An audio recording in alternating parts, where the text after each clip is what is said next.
I'm Chloe, an architect by profession, and in that moment, I was a bride walking down the aisle. Every detail of my wedding had been meticulously planned, from the flower arrangements to the playlist that would serenade us through the night. I had always envisioned this day as a scene straight out of a romance novel, where love conquers all. Jack, my fiancé, stood at the altar with a nervous smile. An engineer, logical and straightforward, the yin to my creative yang.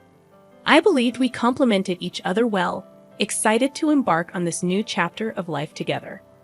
However, as our eyes met, I noticed a distant look in Jack's eyes, almost burdened.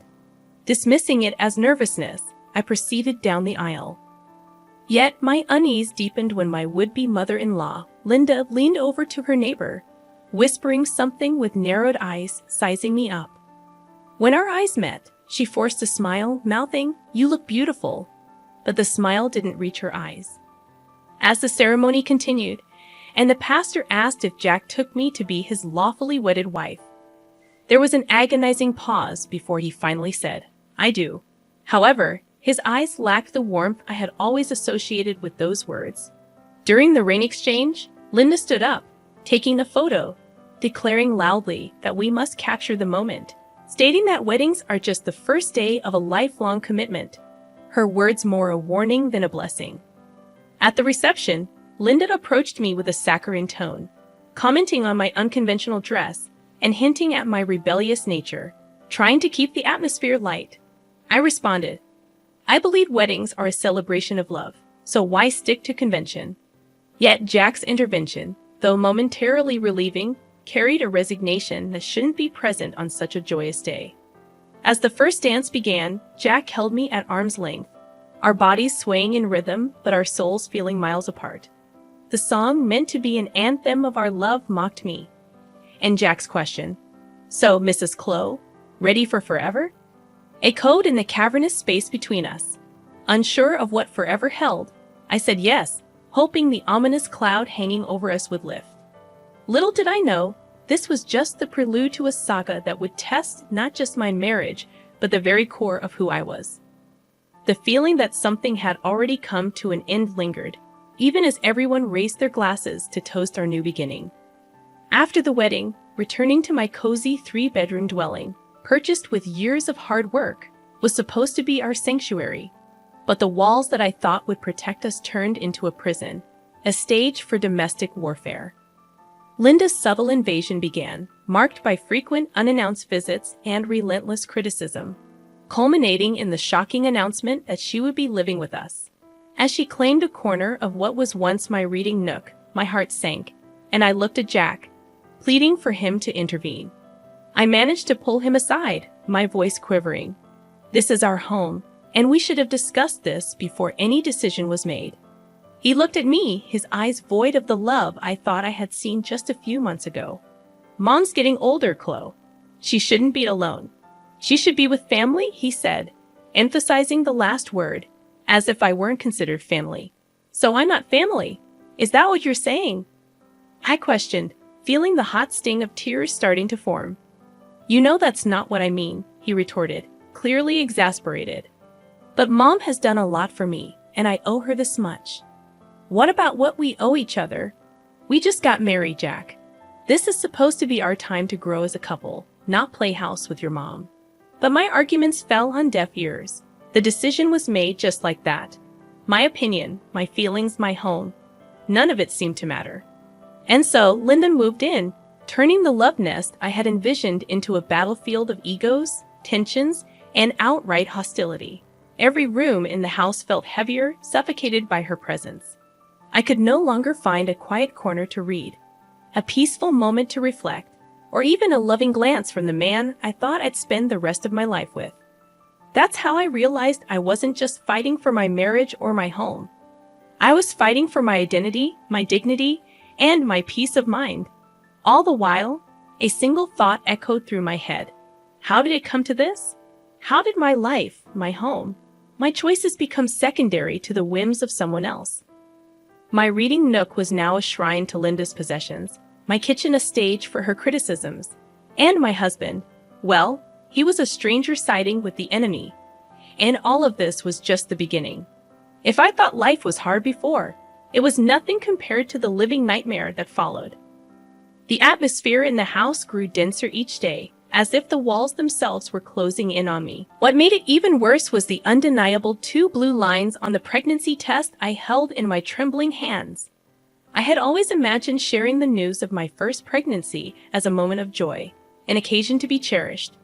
But as I looked at myself in the bathroom mirror, eyes red from restrained tears, I realized this milestone had turned into a millstone around my neck. When I told Jack about the pregnancy, his response was as lackluster as ever. "Well, that's something," he mumbled before quickly changing the topic to discuss a home improvement project his mother had suggested. It was Linda, of course, who took the reins of my pregnancy as though it were her divine mission. She began dictating my diet, my activities, and even the hospital where I would deliver. But her intrusion didn't stop at unsolicited advice. She managed to turn my pregnancy into another venue for her psychological warfare. "You're eating again," she would say, her eyes darting towards the modest sandwich I'd made for myself. "Shouldn't you be careful about gaining weight during pregnancy? This is doctor recommended, Linda," I'd reply, mustering all the patience I had left. Doctors these days don't know what they're talking about. Back in my time, we knew how to handle pregnancies, she'd counter. And so it continued. As the weeks went by, my energy waned, but Linda's expectations soared. She turned my home into her personal palace, ordering me to clean, cook, and cater to her needs as if I were a servant rather than a daughter-in-law, and a pregnant one at that. "Chloe, why haven't you vacuumed the living room yet?" She'd yell from her self-assigned throne, my old reading nook where she'd spend hours scrolling through her phone or watching daytime TV. "I've been feeling really tired today, Linda.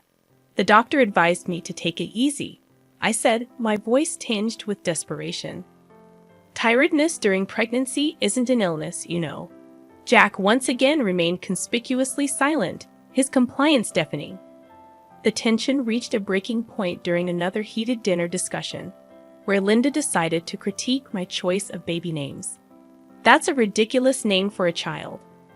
You might as well pin a 'kick me' sign on his back for his entire school life," Linda sneered. "Enough is enough, Linda. This is my child, and I have a say in how to raise him or her," I snapped, my patience finally depleted. "Oh, so now you're talking back to me." Linda's eyes flared, her voice escalating. Jack intervened, but not in the way I had hoped. "Chloe, you're being emotional. Mom's just giving her opinion," he said. I looked at him, then at Linda, and then at the house that had turned into a nightmare. I felt trapped, humiliated, and utterly alone. I could barely recognize the woman staring back at me in the reflection of my tarnished wedding ring, a woman who was slowly losing everything she had once valued: her home, her dignity, and most devastatingly, her will to fight. And that's when it happened, the ultimate betrayal.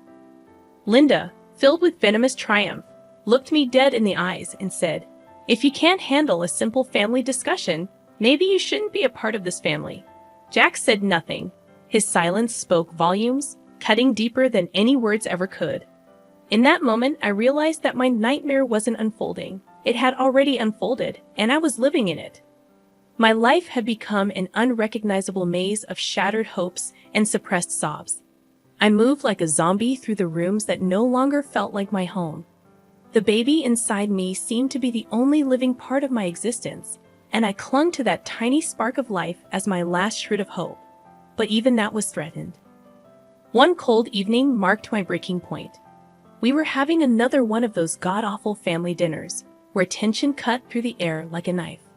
I had spent hours on my feet cooking a meal that I knew Linda would find fault with, no matter how perfect it was.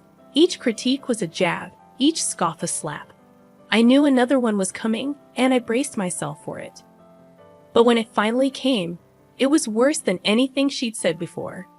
"You really think you're fit to be a mother if you can't even manage a household? What are you going to do with a baby?" Linda sneered.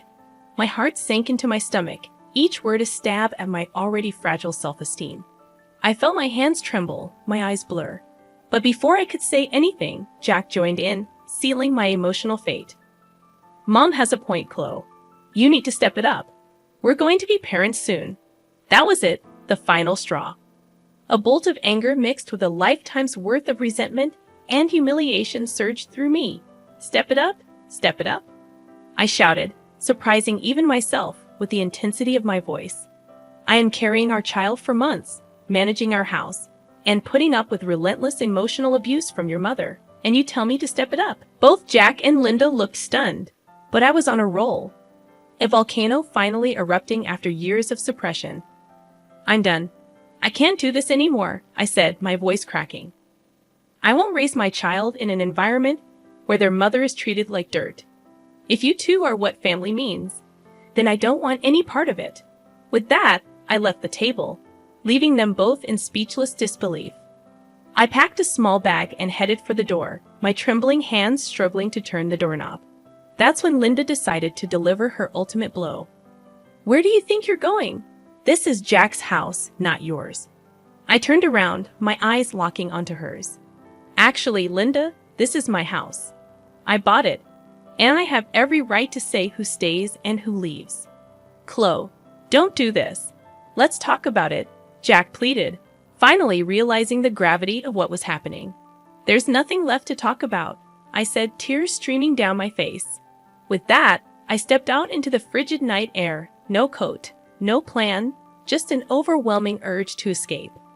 As the door shut behind me, it felt like the closing chapter, the final act of a tragedy that had stretched on for too long. I began to walk, each step a painful reminder of the life I was leaving behind. I had no idea where I was going, but it didn't matter. For the first time in a long time, I felt like I was taking control of my destiny. But the cost of my newfound freedom was high, agonizingly high.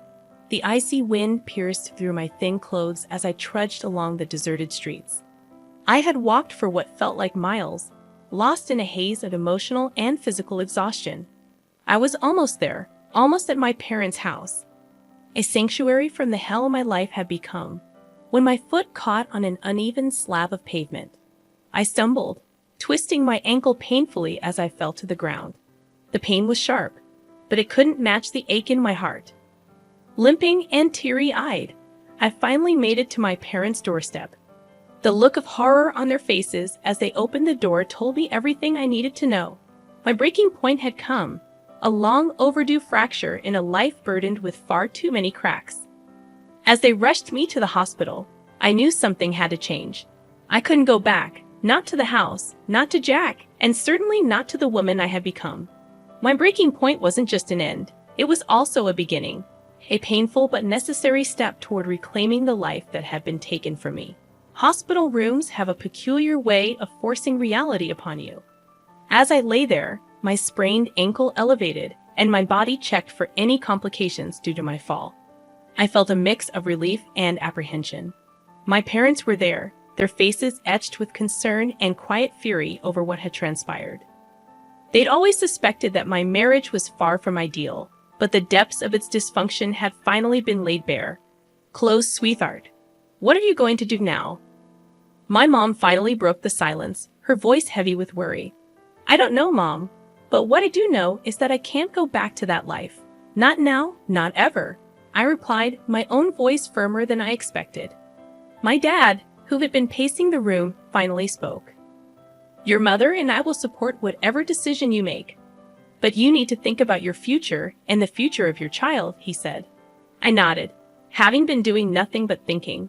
My mind a labyrinth of potential scenarios, each one fraught with uncertainty but also tinged with the promise of freedom. It was then that my phone buzzed. It was a text from Jack. Chloe, where are you? We need to talk. Ignoring the text, I switched off my phone. Whatever he had to say, it was too little, too late. I was done talking. My actions would speak louder than his words ever could. My first move was a call to a family lawyer, a decisive step in putting an end to my disastrous marriage. With my parents by my side, we discussed divorce proceedings, child custody, and alimony. There was something chillingly clinical about dissecting a failed relationship in legal terms, but it also instilled in me a sense of empowerment. For the first time, I was taking control of my life, making choices that prioritized my well-being and that of my unborn child.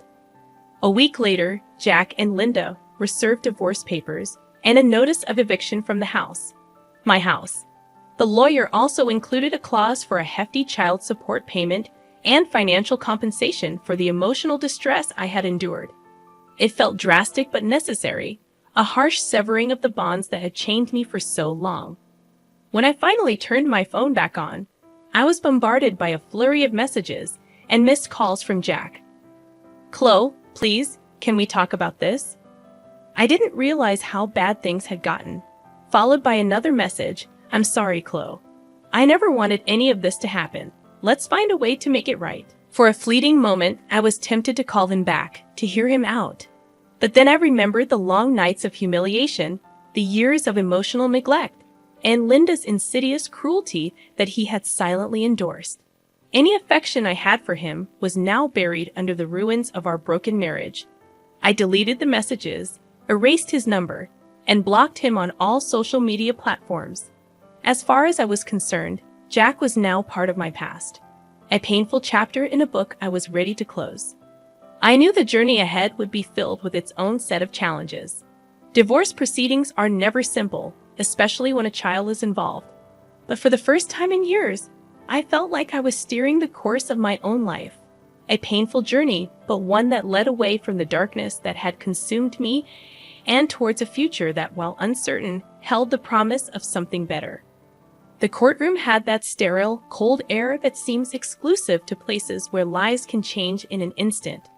My lawyer sat next to me, a stack of papers in front of her, radiating confidence. My parents were behind me, their moral support palpable across the room.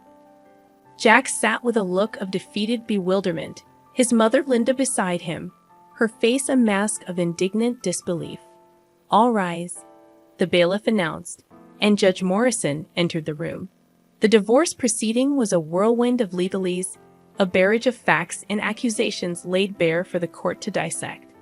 As the evidence of Linda's abusive behavior and Jack's neglect was presented, I watched their faces contort, perhaps truly seeing themselves for the first time through the eyes of the law and through my eyes. The judge turned to Linda. "Mrs. Davis, you stand accused of emotional abuse and harassment. The evidence is overwhelming. How do you plead?" "Your Honor, this is all taken out of context. I was only looking out for my son's well-being," Linda stammered, her voice lacking its usual arrogance. "It appears your definition of well-being is quite twisted," Judge Morrison retorted, clearly unimpressed. Finally, the judge rendered her verdict. "The court hereby grants Chloe Davis a full divorce from Jack Davis. Custody of the unborn child will be given to Chloe. Jack Davis, you are required to pay child support as determined by the state. And Mrs. Linda Davis, considering the extensive evidence of your emotional abuse and harassment, I'm fining you $100,000 for your actions." I felt a weight lift off my shoulders as the gavel came down, but it was a bittersweet relief. My marriage had ended, not with a bang, but with a quiet rustling of legal papers. I was free, but at a cost I never could have imagined when I said, "I do." As we left the courtroom, Jack approached me, a lost look in his eyes. "Chloe, I'm so sorry. I never thought we'd end up here." I stared at him, seeing the man I had once thought I would spend my life with, and all I felt was a void where love used to be. "I didn't think so either, Jack, but here we are." "It's too late for sorry now," I said, turning my back on him and walking away. Linda tried to make eye contact as I passed her, perhaps seeking some form of acknowledgement or forgiveness, but I gave her none. She had taken so much from me. I wouldn't give her the satisfaction of knowing she still mattered. When I stepped out of the courthouse, the sun seemed a little brighter, the world a bit more colorful. It was as if I was seeing everything through new eyes not clouded by constant anxiety and emotional distress.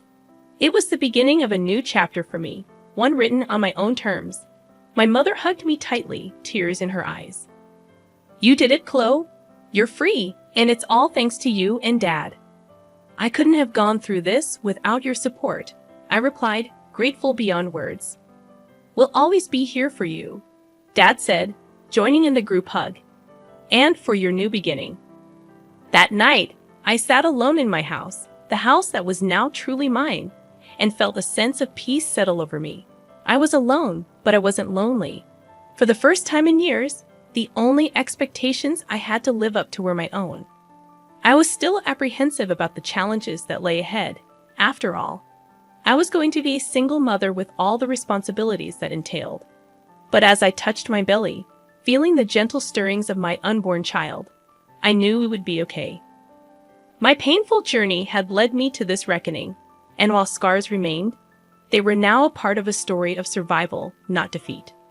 I was ready for whatever came next, not because I had to be, but because I chose to be, and that made